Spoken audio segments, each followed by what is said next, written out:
Hartoyo Pasek.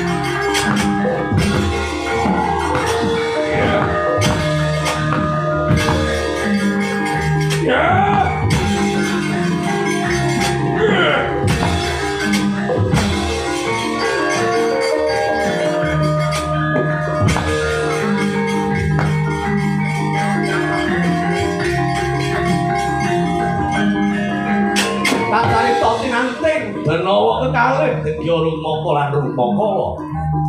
Rara dawa krasane Diandratasena mandheng mantep Delina nuhuli dewe Sang Guru Danyuweng Durna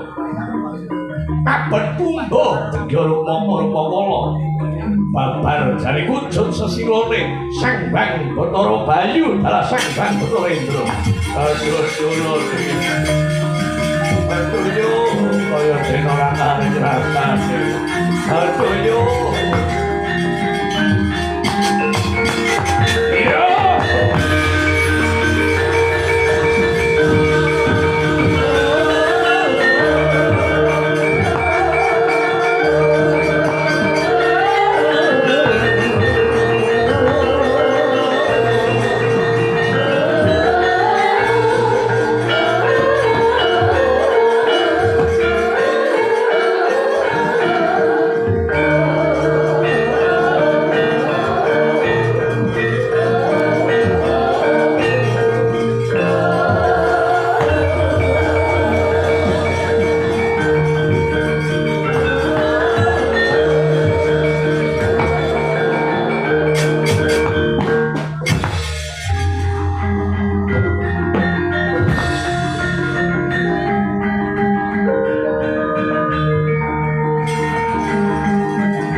Jatara sore kaki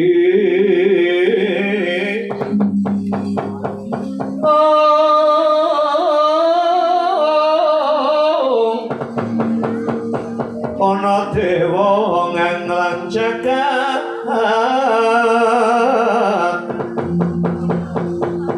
nyangking bangkara kencanane sine tumulan tetulah sandang kelawan bangan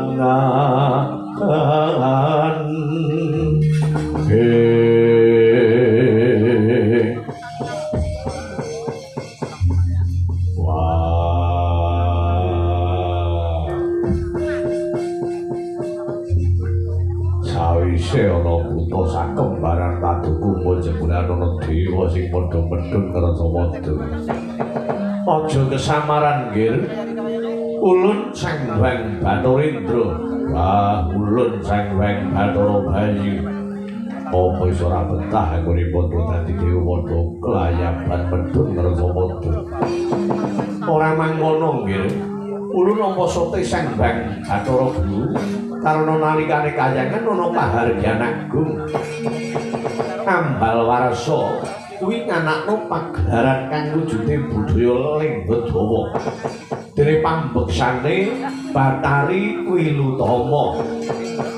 gamlane Lokananta pengendange jeneng ulun kang minangka dadi pengegong nanging Kuruhan ana bareng nyawang kelawan citrane Bathari Wilutama kabeh para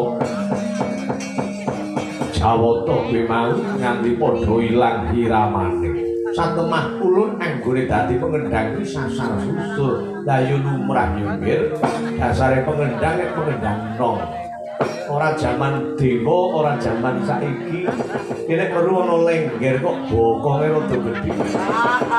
egotane iki rada bisa ndudut marang ati kala mangsane iramane kendang mesti digawe-gawe lah ulun dianggep sembrono karo Bathara Guru dianggep ngrusak karo Irama bareng nampa dukane Bathara Guru ulun ki disematani ora ngerti jebulane lengger kuwi mau simpenane Rama Pikulen Bathara Guru nganti ramane nggo dolanan sote dewaku nganti dadi buta sakembaran satemah Betari Wilutama kuwi dadi turangga mul saiki wis badar dadi menungsa apa durung ulun ora bisa ngandharake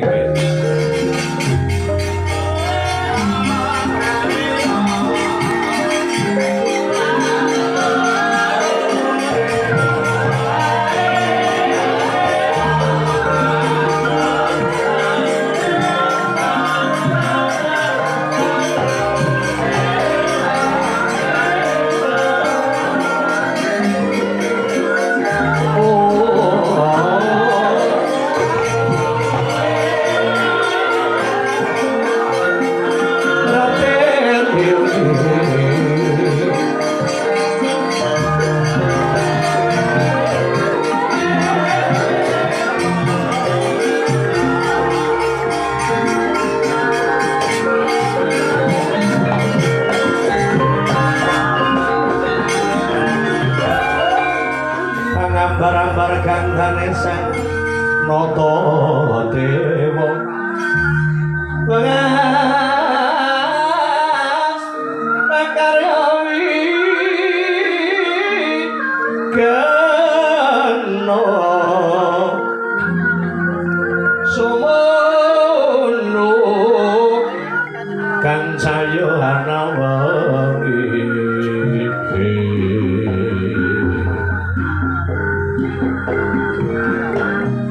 sayang tinalindra musti kengrat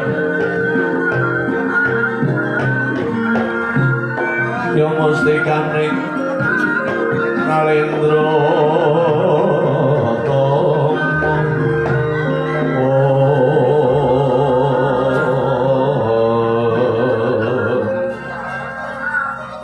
ulun ora bakal paring duka malah ulun sumedya paring ganjaran awit wis bisa mbadharake anggone ulun napa sematane Hyang Pikulen Bathara Guru